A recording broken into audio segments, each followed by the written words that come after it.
बहुत दिन पहले की बात है। एक छोटा सा नगर था, पर उसमें रहने वाले लोग बड़े दिल वाले थे। ऐसे न्यारे नगर में 4 मित्र रहते थे। वे छोटी उम्र के थे, पर चारों में बड़ा मेल था। उनमें एक था राजकुमार, दूसरा राजा के मंत्री का पुत्र, तीसरा साहूकार का लड़का और चौथा एक किसान का बेटा था। चारों साथ साथ खाते पीते और खेलते घूमते थे। एक दिन किसान ने अपने पुत्र से कहा, देखो बेटा, तुम्हारे तीनों साथी धनवान हैं और हम गरीब हैं। भला धरती और आसमान का क्या मेल? लड़का बोला, नहीं पिताजी, मैं उनका साथ नहीं छोड़ सकता। बेशक यह घर छोड़ सकता हूँ। बाप यह सुनकर आग बबूला हो गया और लड़के को तुरंत घर छोड़ जाने की आज्ञा दी। लड़के ने भी राम की भांति अपने पिता की आज्ञा शिरोधार्य कर ली और सीधा अपने मित्रों के पास पहुंचा। उन्हें सारी बात बताई।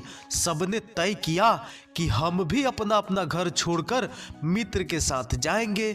इसके बाद सबने अपने घर और गांव से विदा ले ली और वन की ओर चल पड़े। धीरे धीरे सूरज पश्चिम के समुंदर में डूबता गया और धरती पर अंधेरा छाने लगा। चारों वन से गुजर रहे थे। काली रात थी। वन में तरह तरह की आवाजें सुनकर सब डरने लगे। उनके पेट में भूख के मारे चूहे दौड़ रहे थे। किसान के पुत्र ने देखा एक पेड़ के नीचे बहुत से जुगनू चमक रहे हैं। वह अपने साथियों को वहां ले गया और उन्हें पेड़ के नीचे सोने के लिए कहा। तीनों को थका मंदा देखकर उसका दिल भर गया और बोला, तुम लोगों ने मेरी खातिर नाहक यह मुसीबत मोल ली। सबने उसे धीरज बंधाया और कहा, नहीं नहीं, यह कैसे हो सकता है कि हमारा एक साथी भूखा प्यासा भटकता रहे और हम अपने अपने घरों में मौज उड़ाए। जिएंगे तो साथ साथ, मरेंगे तो साथ साथ। थोड़ी देर बाद वे तीनों सो गए, पर किसान के लड़के की आंख में नींद कहाँ। उसने भगवान से प्रार्थना की, हे भगवान, अगर तू सचमुच कहीं है तो मेरी पुकार सुनकर आ जा और मेरी मदद कर। उसकी पुकार सुनकर भगवान एक बूढ़े के रूप में वहां आ गए। लड़के से कहा, मांग ले जो कुछ मांगना है। यह देख, इस थैली में हीरे जवाहरात भरे हैं। लड़के ने कहा, नहीं, मुझे हीरे नहीं चाहिए। मेरे मित्र भूखे हैं, उन्हें कुछ खाने को दे दो। भगवान ने कहा, मैं तुम्हें भेद की एक बात बताता हूँ। वह जो सामने पेड़ है ना आम का, उस पर 4 आम लगे हैं। एक पूरा पका हुआ, दूसरा उससे कुछ कम पका हुआ, तीसरा उससे कम पका हुआ और चौथा कच्चा। इसमें भेद की कौन सी बात है? लड़के ने पूछा। भगवान ने कहा, ये चारों आम तुम लोग खाओ। तुम में से जो पहला आम खाएगा वह राजा बन जाएगा।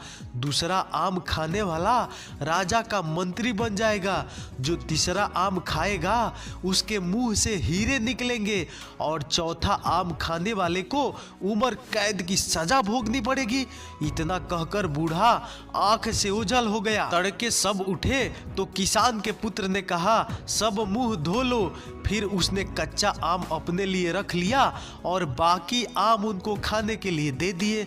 सबने आम खा लिए। पेट को कुछ आराम पहुंचा तो सब वहां से चल पड़े।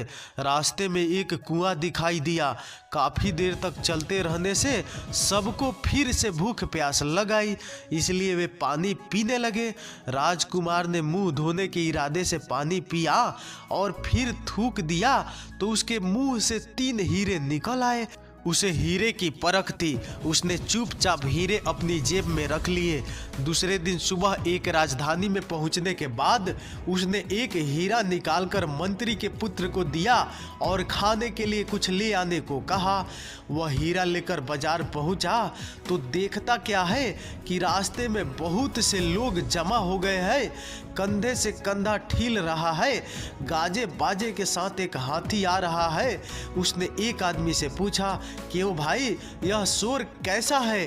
अरे तुम्हें नहीं मालूम? उस आदमी ने विस्मय से कहा, नहीं तो, यहाँ का राजा बिना संतान के मर गया है, राज के लिए राजा चाहिए, इसलिए इस हाथी को रास्ते में छोड़ा गया है, वही राजा चुनेगा।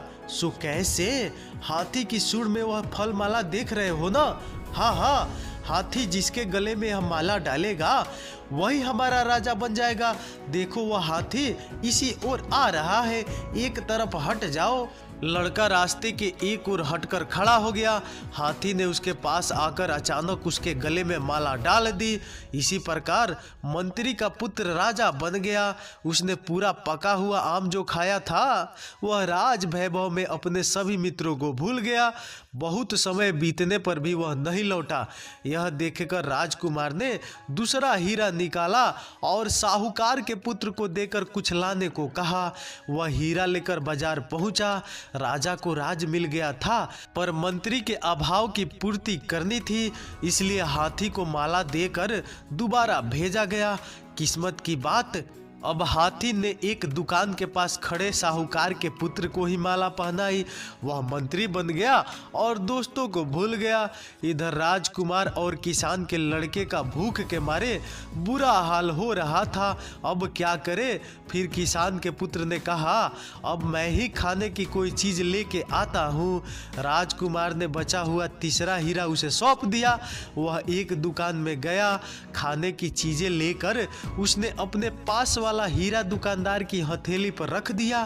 फटेहाल लड़के के पास कीमती हीरा देखकर दुकानदार को शक हुआ कि हो ना हो इस लड़के ने जरूर ही यह हीरा राजमहल से चुराया होगा। उसने तुरंत पुलिस के सिपाहियों को बुलाया। सिपाही आए, उन्होंने किसान के लड़के की एक न सुनी और उसे गिरफ्तार कर लिया। दूसरे दिन उसे उम्र कैद की सजा सुनाई गई। यह प्रताप था कच्चे आम का। बेचारा राजकुमार मारे चिंते का परेशान था। वह सोचने लगा, यह बड़ा विचित्र नगर है, मेरा एक भी मित्र वापस नहीं आया, ऐसे नगर में न रहना ही अच्छा है।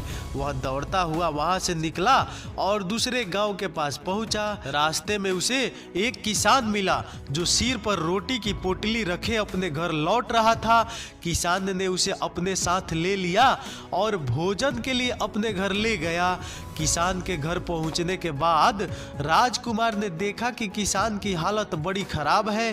किसान ने उसे अच्छी तरह नहलाया और कहा, मैं गांव का मुखिया था, रोज 3 करोड़ लोगों को दान देता था, पर अब कौड़ी कौड़ी के लिए मोहताज हूँ। राजकुमार बड़ा भूखा था, उसे जो रूखी सूखी रोटी मिली वह खा ली।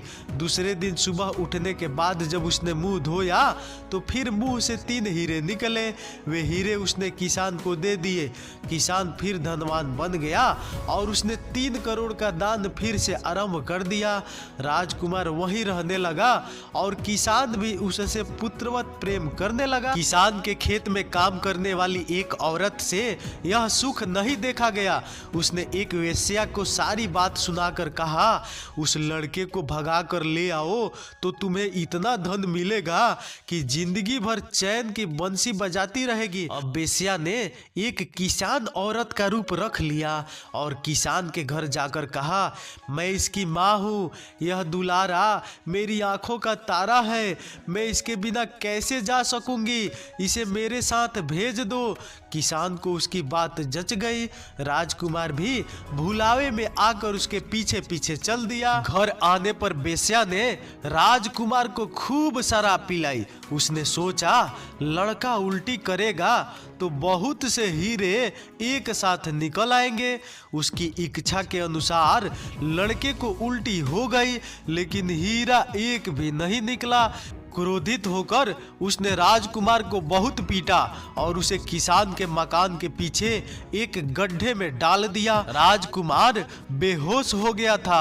होश में आने पर उसने सोचा, अब किसान के घर जाना ठीक नहीं होगा, इसलिए उसने बदन पर राख मल ली और सन्यासी बनकर वहां से चल दिया। रास्ते में उसे सोने की एक रस्सी पड़ी हुई दिखाई दी। जैसे ही उसने रस्सी उठाई, वह अचानक सुनहरे रंग का तोता बन गया। तभी आकाशवाणी हुई, एक राजकुमारी ने प्रण किया है कि वह सुनहरे तोते के साथ ही ब्याह करेगी। अब तोता मुक्त रूप से आसमान में उड़ता हुआ देश देश की सैर करते हुए एक दिन वह उसी राजमहल के पास पहुंचा जहां की राजकुमारी दिन रात सुनहरे तोते की राह देख रही थी और दिन ब दिन दुबली होती जा रही थी। उसने राजा से कहा, मैं इस सुनहरे तोते के साथ ही ब्याह करूंगी।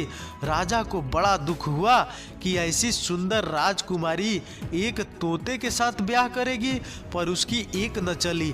आखिर सुनहरे तोते के साथ राजकुमारी का ब्याह हो गया। ब्याह होते ही तोता सुंदर राजकुमार बन गया। यह देखकर राजा खुशी से झूम उठा। उसने अपनी पुत्री को अपार संपत्ति, नौकर चाकर, घोड़े और हाथी भेंट स्वरूप दिए। आधा राज भी दे दिया। नए राजा रानी अपने घर जाने निकले। राजा पहले गांव के मुखिया किसान से मिलने गया जो फिर गरीब बन गया था। राजा ने उसे काफी संपत्ति दी जिससे उसका 3 करोड़ का दान कार्य फिर से चालू हो गया। अब राजकुमार को अपने मित्रों की याद आई। उसने पड़ोस के राज्य की राजधानी पर हमला करने की घोषणा की, पर लड़ाई आरंभ होने से पहले ही उस राज्य का राजा अपने सरदारों, मुसाहिबों सहित राजकुमार से मिलने आया। उसने अपना राज्य राजकुमार के हवाले करने की तैयारी बताई। राजा की आवाज से राजकुमार ने उसे पहचान लिया और उससे कहा, क्यों मित्र, तुमने मुझे पहचाना नहीं? दोनों ने एक दूसरे को पहचान लिया तो दोनों की खुशी का ठिकाना नहीं रहा। अब दोनों ने मिलकर अपने साथी किसान के पुत्र को खोजना आरंभ किया। राजकुमार को यह बात खलने लगी कि उसकी खातिर मित्र को कारावास भुगतना पड़ा। जब सब कैदियों को रिहा किया गया तो उसमें किसान का लड़का जो कैद हो गया था वो भी मिल गया। राजकुमार ने उसका आलिंगन किया और अपना परिचय दिया। किसान का लड़का खुशी से उछल पड़ा। सब फिर से इकट्ठे हो गए। इसके बाद सबने अपनी अपनी संपत्ति एकत्र की और उसके 4 बराबर हिस्से किए। सबको एक एक हिस्से दे दिया गया। सब अपने गांव वापस आ गए। माता पिता से मिले।